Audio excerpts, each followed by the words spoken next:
Hello दोस्त, मैं रंजित कुमार आपका अपना YouTube channel Bihar board class में स्वागत करता हूं। अगर आप नए हैं तो चैनल को सब्सक्राइब तथा वीडियो को लाइक ज़रूर करिएगा और साथ ही साथ दोस्तों के साथ शेयर करना बिल्कुल ही मत भूलिएगा। वीडियो शुरू से लेकर लास्ट तक ज़रूर देखिएगा। और मैं बताना चाहूँगा कि आप लोग वीडियो देखने के साथ साथ नोट्स ज़रूर बनाइएगा ताकि आपका रिविज़न जल्द हो सके और आप अच्छा से अच्छा अंक प्राप्त कर सकें। चलिए बिना टाइम वेस्ट किए अब हम पढ़ाई की ओर चलते हैं। तो आज हम पढ़ने वाले हैं दो चर वाले रैखिक समीकरण। तो दो चर वाले रैखिक समीकरण स्टार्ट करने से पहले हम चर के बारे में समझते हैं। चर को हम अंग्रेजी में कहते हैं वेरिएबल। वेरिएबल क्या होता है? वेरिएबल एक ऐसी राशि है, चर एक ऐसी राशि है जिसका मान बदलता है। क्या होता है? बदलता है, यानी कि चेंज होता है। उसे चर राशि कहते हैं। ठीक है, जिसका मान चेंज होता है, बदलता है, उसे हम चर राशि कहते हैं। जैसे में किसको हम चर कहेंगे? x को चर कहेंगे, y को चर कहेंगे, वेरिएबल कहेंगे, z, p, q, etc। इन सभी को हम चर कहेंगे। इसलिए कहेंगे कि जैसा जैसा जब हमको जिस तरह का इक्वेशन मिलेगा उस तरह का हम वैल्यू रखते हैं। जैसे कि मानकर चलिए कि कभी x बराबर 3 हम रख सकते हैं, कभी x बराबर हम 2 भी रख सकते हैं। मान चलिए कहीं एक्स स्क्वायर माइनस एक्स है तो कहेगा यहाँ x बराबर 2 रखने के लिए। कहीं अगर आ गया कि एक्स क्यूब माइनस एक्स करके होगा तो वहाँ x बराबर 3 रखने के लिए बोलेगा, तब मेरा समीकरण संतुष्ट होगा। तो उस समीकरण के लिए हमको कहीं 2 कहीं 3 रखना होगा। तो इससे यह क्लियर होता है कि चर एक ऐसी राशि है जिसका मान बदलता है। x क्या है? चर है। इसका मान कहीं 3 रखते हैं, कहीं 2 रखते हैं, कहीं माइनस में रखना होगा, कहीं शून्य रखना होगा। इसीलिए हम x को क्या कहेंगे? चर कहेंगे। इसी प्रकार y को भी हम क्या कहेंगे? चर कहेंगे अर्थात वेरिएबल कहेंगे। z को भी क्या कहेंगे? चर कहेंगे अर्थात वेरिएबल कहेंगे। तो चर, उम्मीद है कि आपको समझ में आ गया होगा कि चर हम किसको कहेंगे। ये जो है 3, 2, 4, 5, 6, 7, 8, 9, 0, ये सब क्या है? ये सब कांस्टेंट है। ठीक है, तो दो चर वाले रैखिक समीकरण युग्म मेरा चैप्टर है जिसमें हम चर पढ़ लिए हैं। अब चर के बाद हम यह जानते हैं कि रैखिक समीकरण किसको बोला था। सबसे पहले हम समझते हैं कि समीकरण किसको कहेंगे। समीकरण क्या होता है? जिसको बोलते हैं इक्वेशन। क्या बोलते हैं? इक्वेशन। तो चलिए अब हम समझते हैं कि समीकरण क्या होता है। समीकरण का मतलब हुआ कि जब इक्वल का चिन्ह लगा हुआ हो, ऐसा प्रश्न जब इक्वल का चिन्ह लगा हुआ, जैसे कि x बराबर 2, इसको हम क्या कहेंगे? समीकरण कहेंगे। इसको हम क्या कहेंगे? समीकरण कहेंगे अर्थात इक्वेशन कहेंगे। ठीक है, x -3 बराबर 0, इसको भी हम क्या कहेंगे? समीकरण कहेंगे।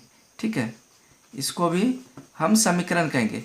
जब बराबर का चिन्ह लगा हुआ हो x या y -5 बराबर 0, तो इसको भी हम क्या कहेंगे?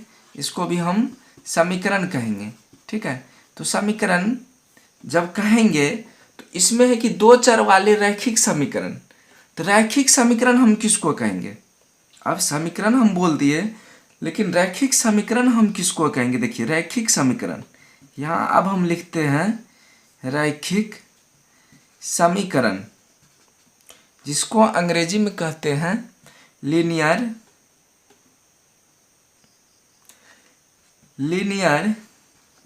इक्वेशन। रैखिक समीकरण को क्या कहते हैं? Linear equation. तो देखिए लीनियर इक्वेशन किसको कहेंगे? जब ये जो है x उसका पावर 1 रहेगा तो उसको हम क्या कहेंगे? रैखिक समीकरण कहेंगे। ठीक है, x माइनस 3 बराबर 0, इसको हम क्या कहेंगे? लीनियर इक्वेशन कहेंगे। क्या कहेंगे? लीनियर इक्वेशन, अर्थात रैखिक समीकरण इसको कहेंगे, रैखिक समीकरण।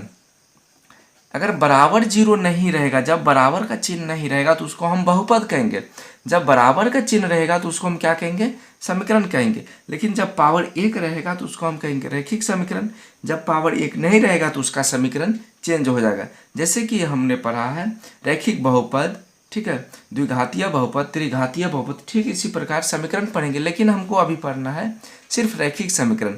अगर x माइनस वाई करके लिखेंगे 0 तो इसको भी हम क्या कहेंगे? रैखिक समीकरण कहेंगे। लेकिन यहाँ दो चर है, देखिए यहाँ क्या है? दो चर है, लेकिन हमको सिर्फ पढ़ना भी रैखिक समीकरण। दो चर वाला रैखिक समीकरण नहीं पढ़ना है, सिर्फ हमको पढ़ना है रैखिक समीकरण। उसके बाद हम बताने वाले आपको दो चर वाले रैखिक समीकरण। तो यहाँ हम लिखेंगे सिर्फ x माइनस 5 बराबर 0, यह भी है रैखिक समीकरण। ठीक है, x बराबर 6, इसको भी हम कहेंगे रैखिक समीकरण।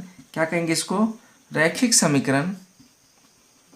ठीक है, अगर हम लिख देंगे यहाँ y बराबर -7, इसको भी हम कहेंगे रैखिक समीकरण। ठीक है, क्या कहेंगे इसको? रैखिक समीकरण कहेंगे। चलिए, उम्मीद है कि आपको समझ में आ गया होगा कि रैखिक समीकरण किसको कहेंगे, समीकरण किसको कहेंगे और चर किसको कहेंगे। अब हम इसके बाद समझते हैं कि दो चर वाले रैखिक समीकरण किसको कहेंगे। अब हम समझते हैं कि दो चर वाले रैखिक समीकरण किसको कहेंगे। ठीक है, दो चर वाले रैखिक समीकरण आखिर किसको कहेंगे। देखिए दो चर वाला रैखिक समीकरण, वहां था एक चर वाला रैखिक समीकरण। दो चर वाला रैखिक समीकरण का मतलब हुआ कि x प्लस वाई बराबर 0। तो यहाँ तो दो चर है, x भी एक चर है, y भी एक चर है, लेकिन x का पावर जो है 1 है और y का पावर यहाँ 1 है। तो जब पावर 1 रहेगा और दो चर रहेगा तो हम कहेंगे दो चर वाला समीकरण। लेकिन जब पावर 1 रहेगा दोनों का, x का भी पावर 1, y का भी घात 1, तो इसको हम कहेंगे दो चर वाले रैखिक समीकरण। ठीक है, इसको हम क्या कहेंगे? दो चर वाले रैखिक समीकरण। तो चलिए हम लिखते हैं, इसको कहेंगे दो चर वाले रैखिक समीकरण। दो चर वाले रैखिक समीकरण इसी को कहेंगे। तो इसको हम ऐसे भी लिख सकते हैं x माइनस वाई बराबर -3, ऐसा भी लिख सकते हैं। यह भी है दो चर वाला रैखिक समीकरण। इसको हम ऐसे भी लिख सकते हैं, दूसरा एग्जाम्पल में x प्लस वाई प्लस 3 या +5, ऐसा भी लिख सकते हैं, बराबर 0। यह भी हुआ दो चर वाला रैखिक समीकरण। इसको भी हम क्या कहेंगे? दो चर वाला रैखिक समीकरण। चिन्ह मेंटेन नहीं करता है, चिन्ह पे डिपेंड नहीं रहता है, सिर्फ हमको ये देखना है कि x y है या p q है या कुछ भी है, लेकिन दो चर रहना चाहिए। और उसके बाद ये जो 5 है ये रियल नंबर है। ठीक है, ये 5 आ सकता है, कोई दिक्कत नहीं, लेकिन दो चर रहना चाहिए और दोनों चर का जो घात है वह 1 होना चाहिए, पावर दोनों चर का 1 होना चाहिए। इसीलिए हम इसको क्या कहेंगे? दो चर वाला रैखिक समीकरण कहेंगे। अब बात आती है कि दो चर वाले रैखिक समीकरण युग्म। दो चर वाले रैखिक समीकरण युग्म हम किसको कहेंगे? जब इसी का जोड़ा हो जाएगा तो उसको हम क्या कहेंगे? दो चर वाले रैखिक समीकरण युग्म कहेंगे। दो चर वाले रैखिक समीकरण युग्म, यही हमको पढ़ना है कि दो चर वाले रैखिक समीकरण युग्म किसको कहेंगे। तो ये x प्लस वाई प्लस 5 बराबर 0 जो है, इसको हम कहेंगे दो चर वाले रैखिक समीकरण। जब ऐसा ही दो हम समीकरण ले लेंगे तो उसको हम कहेंगे दो चर वाले रैखिक समीकरण। जैसे में पहला एग्जाम्पल है x प्लस वाई -3 बराबर 0। इसको तो हम कहेंगे दो चर वाले रैखिक समीकरण। फिर हम ले लिए x प्लस वाई -2 बराबर 0। तो ये जो बना जोड़ा जिसमें कि x पहला चर है, दूसरा चर y है और -3 ये रियल नंबर है। ठीक है, दूसरा रैखिक समीकरण जो है मेरा दो चर वाला, उसमें भी पहला चर x है, दूसरा चर y है और -2 जो है ये रियल नंबर है। तो इससे जो बना समीकरण इसको हम युग्म कहेंगे। युग्म का मतलब होता है जोड़ा। यहाँ x y का जोड़ा है, x भी इसमें है, इसमें भी x है और पहला समीकरण में y है तो दूसरा समीकरण में भी y है। ऐसा नहीं है कि यहाँ x है तो यहाँ x की जगह a है और यहाँ y है तो यहाँ y की जगह में t है। अलग अलग नहीं है, सेम है। इसीलिए हम इसको कहेंगे दो चर वाले रैखिक समीकरण युग्म। इसको हम कहेंगे दो चर वाले रैखिक समीकरण युग्म। अलग अलग नहीं होना चाहिए। अगर एक्स वाई है तो यहाँ भी एक्स वाई होना चाहिए और दोनों का पावर 1 होना चाहिए, तो उसको हम कहेंगे दो चर वाले रैखिक समीकरण। अगर यहाँ x की जगह s रहता और यहाँ t रहता तो यहाँ भी एस टी ही रहना चाहिए। अगर यहाँ पी क्यू रहता, x की जगह में p, y की जगह में q, तो यहाँ भी x y की जगह में पी क्यू ही रहना चाहिए। तब हम कहेंगे दो चर वाले रैखिक समीकरण। तो चलिए हम इसको लिखते हैं। तो x प्लस वाई -3 बराबर 0 और x प्लस वाई -2 बराबर 0। तो दोनों समीकरण को हम क्या कहेंगे? दो चर वाले रैखिक समीकरण युग्म। दो चर वाले रैखिक समीकरण युग्म कहेंगे इसको। ठीक है, दूसरा एग्जांपल लेते हैं। अगर हम यहाँ 5s - 3t 5s लिए हैं, 5s - 3t + 6 बराबर 0 और यहाँ लिए हैं 6s + 4t - 3 बराबर 0। तो इसको भी हम कहेंगे, क्या कहेंगे? दो चर वाले रैखिक समीकरण युग्म। इसको क्या कहेंगे? दो चर वाले रैखिक समीकरण युग्म कहेंगे। इसलिए कहेंगे कि सबसे पहले हमको देखना है कि दो चर है कि नहीं। ऐसा नहीं कि यहाँ एस टी है, यहाँ एक्स वाई होना चाहिए, ऐसा नहीं। एस टी है तो यहाँ भी एस टी होना चाहिए, क्योंकि दो समीकरण हम लिए हैं तो दोनों समीकरण में जो वेरिएबल हो वह सेम रहना चाहिए, मतलब समान होना चाहिए, चेंज नहीं रहना चाहिए। अगर चेंज रहेगा, अलग अलग रहेगा, तो उसको हम दो चर वाले रैखिक समीकरण युग्म नहीं कहेंगे। ठीक है, एक ही जैसा रहना चाहिए। अगर यहाँ s है तो यहाँ भी s और t है तो यहाँ भी t ही रहना चाहिए। ये जो 5, 3 और 6, यहाँ 6, यहाँ 4, यहाँ 3 जो है, ये सभी क्या मेरा रियल नंबर है। इसको हम क्या कहेंगे? रियल नंबर कहेंगे। तो ये जो बना 5s - 3t + 6 बराबर 0, 6s + 4t - 3 = 0। तो इससे जो बना मेरा समीकरण युग्म है, यानी कि यह हुआ पहला समीकरण, यह हुआ दूसरा समीकरण। तो यह जो जोड़ा बना, समीकरण का जोड़ा, दो समीकरण है, इसीलिए इसको हम युग्म कहेंगे। तो अगर पूरे को हम कहें तो पूरे को हम कहेंगे दो चर वाले रैखिक समीकरण युग्म। तो चलिए अब हम दो चर वाले रैखिक समीकरण युग्म का व्यापक रूप देखते हैं। दो चर वाले रैखिक समीकरण युग्म का व्यापक रूप देखिए। इसका व्यापक रूप जो है, ऐसा हम लिख सकते हैं a1x जोड़ b1y जोड़ c1 बराबर 0। तो आपको थोड़ा देखने के बाद अजूबा सा लगता होगा कि यहाँ a1 b1 c1 क्या है। यहाँ जो a1 है, b1 c1 है, यह एक रियल नंबर है। चलिए हम इसके बाद फिर दूसरा समीकरण लेते हैं, जहाँ हम लिखेंगे a2x जोड़ b2y जोड़ c2 बराबर 0। तो यह जो दूसरा समीकरण हम लिए हैं, पहला है मेरा a1x + b1y + c1 = 0 और दूसरा है a2x + b2y + c2 = 0। तो इसमें एक्स वाई जो है मेरा, ये है x और ये है y, यहाँ है x और यहाँ है y।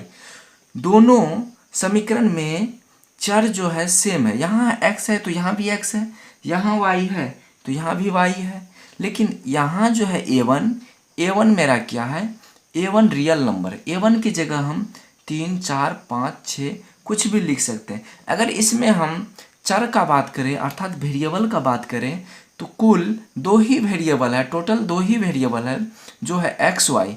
A1 B1 C1 इसको हम वेरिएबल अर्थात चर इसको हम नहीं कहेंगे। A1 B1 C1 A2 B2 C2 जो है मेरा ये सभी क्या है, रियल नंबर है। जहाँ लिखते हैं यहाँ कि जहाँ A1 comma B1 comma C1 comma A2 comma B2 comma C2 तथा यहाँ लिखते हैं तथा C2 क्या है, वास्तविक संख्या, रियल नंबर, वास्तविक संख्याएं हैं। क्या है, संख्याएं हैं, ठीक है, रियल नंबर है। और ये जो है A1 B1 C1 A2 B2 C2 इसमें आपको कोई दिक्कत नहीं होना चाहिए। और XY जो बच गया मेरा, XY क्या है, यह वेरिएबल है, ठीक है। तो अगर कोई पूछे कि A1 B1 C1 real number है, क्या A1 या B1 ये 0 होना चाहिए, तो इसके लिए एक कंडीशन है। क्या कंडीशन है कि जब A1 का स्क्वायर जोड़ B1 का स्क्वायर करेंगे तो यह 0 के बराबर नहीं होना चाहिए। स्क्वायर करके जब जोड़ेंगे तब 0 के बराबर नहीं होना चाहिए, यह कंडीशन है। तब हम उसको क्या कहेंगे, A1x plus B1y plus C1 बराबर 0 जो मेरा रैखिक समीकरण है, पहला रैखिक समीकरण, तब हम उसको दो चर वाला रैखिक समीकरण करेंगे जब इस कंडीशन को फॉलो करेगा। अर्थात A1 का स्क्वायर जोड़ B1 का square is not equal to 0 होगा। मतलब जब दोनों को जोड़ेंगे A1 का स्क्वायर जोड़ B1 का स्क्वायर 0 के बराबर जब नहीं होगा तब हम इस कंडीशन को अर्थात A1x plus B1y plus C1 बराबर 0 को हम क्या कहेंगे, रैखिक समीकरण कहेंगे। ठीक इसी प्रकार जब A2 स्क्वायर जोड़ B2 स्क्वायर बराबर नहीं 0 होगा तब हम दूसरा समीकरण जो है A2x plus B2y plus C2 बराबर 0 को हम क्या कहेंगे, दो चर वाला रैखिक समीकरण करेंगे। ठीक है, और इसका जो जोड़ा बना उसी को हम क्या कहेंगे, दो चर वाले रैखिक समीकरण युग्म का व्यापक रूप। क्या कहेंगे इसको, व्यापक रूप कहेंगे। किसका, दो चर वाले रैखिक समीकरण युग्म का व्यापक रूप। तो चलिए, उम्मीद है कि आपको समझ में आ गया होगा कि दो चर वाले रैखिक समीकरण युग्म का व्यापक रूप किसको कहेंगे। अब इसी के अनुसार अब हम एक एग्जाम्पल आपको दिखाते हैं। एग्जाम्पल के तौर में लेते हैं एग्जाम्पल, लिखते हैं पहला एग्जाम्पल। देखिए यहाँ 3x प्लस 5y प्लस 6 बराबर 0 और -2x जोड़ 3y माइनस 4 बराबर 0। तो देखिए इसमें तीन जो है A1 की जगह हम लिए हैं, x तो x है ही, प्लस B1 की जगह में 5 लिए हैं, प्लस C1 की जगह में 6, y है तो y है ही बराबर 0। फिर A2 की जगह में -2 लिए हैं और x तो x है ही, प्लस B2 की जगह में +3 लिए हैं, y है ही, प्लस C2 की जगह में -4 लिए हैं बराबर 0। तो यह जो मेरा समीकरण है दो चर वाले रैखिक समीकरण युग्म कहेंगे। इसी को हम क्या कहेंगे, दो चर वाले रैखिक समीकरण युग्म कहेंगे। चलिए अब हम इसके बाद बात करते हैं कि दो चर वाले रैखिक समीकरण युग्म को सॉल्व कैसे किया जाए। ये जो बना है दो चर वाला रैखिक समीकरण 3x प्लस 5y प्लस 6 बराबर 0 तथा -2x प्लस 3y माइनस 4 बराबर 0। तो इसमें से हमको एक्स वाई का वैल्यू निकालना है। एक्स वाई का मतलब x के जगह हम कौन वैल्यू रखें, 1 रखें कि 2 रखें कि 3 रखें कि -3 रखें 4 रखें, तथा y के जगह में हम क्या रखें, कौन सा वैल्यू पुट करें कि इन सभी समीकरण का मान 0 हो जाए। अर्थात ये जो बराबर है, बराबर के बायां साइड लेफ्ट साइड वैल्यू क्या हो, 0 हो जाए, जो कि राइट साइड को सेटिस्फाई करे। ठीक है, मतलब लेफ्ट साइड में वैल्यू टोटल 0 हो जाना चाहिए। फिर उसी तरीके से फिर हम समीकरण सेकेंड में सेम वैल्यू रखें तो उसमें भी लेफ्ट साइड बायां पक्ष का वैल्यू मेरा 0 होना चाहिए। तो चलिए हम इसे सॉल्व करने के लिए कितनी विधि है, सॉल्व करने का तरीका क्या है, कौन कौन विधि है, किस तरह से हम सॉल्व करेंगे, चलिए हम उसके बारे में जानते हैं। तो दोस्त देखिए, दो चर वाले रैखिक समीकरण युग्म को हल करने की विधि हम देखेंगे कि कौन कौन विधि है। पहला विधि है हल करने की विधि, पहला विधि है, पहला मेथड है, कौन सा मेथड है, ग्राफीय विधि। पहला विधि है ग्राफीय विधि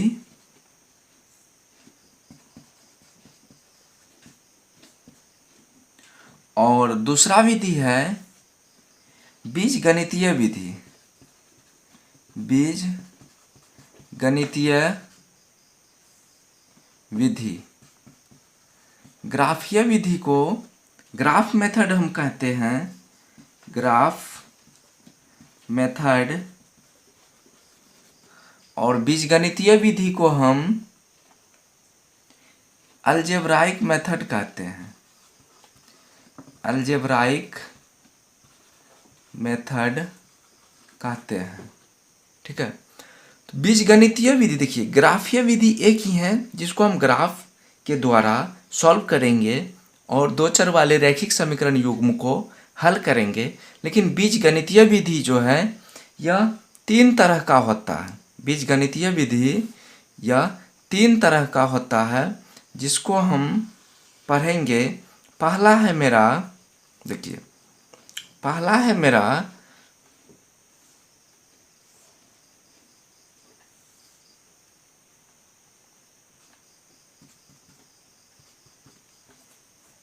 प्रतिस्थापन विधि। पहला को हम क्या कहेंगे,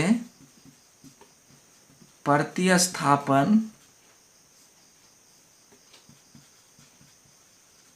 विधि, जिसको बोलते हैं अंग्रेजी में सब्स्टिट्यूशन मेथड, सब्स्टिट्यूशन मेथड। दूसरा है मेरा, दूसरा हम लोग पढ़ेंगे क्या, विलोपन विधि, जिसको कहते हैं इलिमिनेशन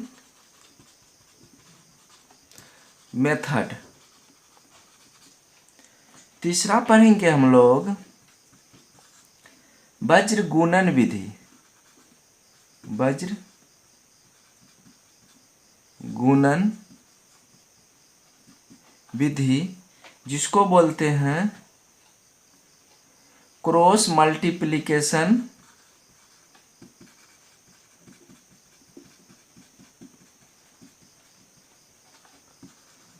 मेथड। ये दो विधि है दो चर वाले रैखिक समीकरण युग्म को हल करने के लिए। पहला ग्राफीय विधि, दूसरा बीजगणितीय विधि।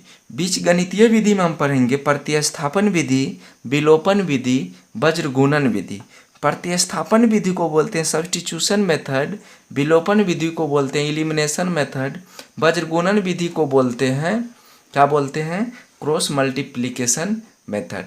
तो चलिए अब हम इसके बाद नेक्स्ट क्लास में पढ़ेंगे कि ग्राफीय विधि से दो चर वाले रैखिक समीकरण युग्म को कैसे सॉल्व करते हैं और ग्राफीय विधि क्या होता है।